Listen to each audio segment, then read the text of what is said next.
Entre la Guyane et le Suriname, c'est une vieille histoire. Les deux équipes se sont rencontrées à plusieurs reprises à Cayenne ou Paramaribo.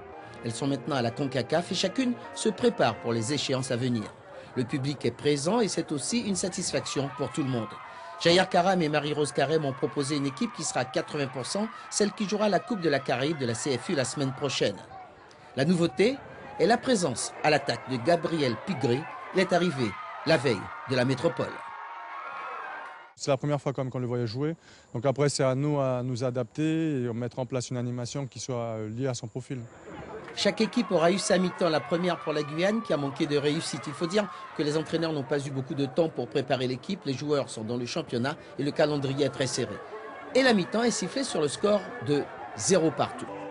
En seconde période, la Guyane a subi le jeu des Surinamais qui se sont créés plus d'occasions et en inscrivant 2 buts annulés pour hors-jeu. Les Guyanais ont eu aussi leur part d'occasion, notamment sur ce centre de Dominique Atouman, sans pour cela conclure. C'est un match vraiment correct. Je suis déçu que la Guyane n'ait pas remporté le match, mais bon, ça c'est pas grave. Le plus important c'est qu'il n'y a pas eu d'incident et que ça s'est passé dans la bonne humeur. Le public était présent, il y avait une bonne ambiance et voilà, ça fait vraiment plaisir.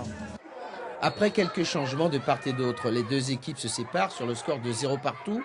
De quoi garder un bon moral avant de rejouer contre le Suriname mardi prochain à Paramaribo. Tout ce qu'il nous faut améliorer, c'est la transition, le passage entre la défense et le milieu et l'attaque. On a voulu aller trop vite devant et on a balancé un peu trop, donc on va corriger tout ça. On aille à l'essentiel, donc on aura peut-être très peu de temps de répétition, mais il faut aller surtout avec un état d'esprit commando pour qu'on aille chercher cette qualification à Ruba.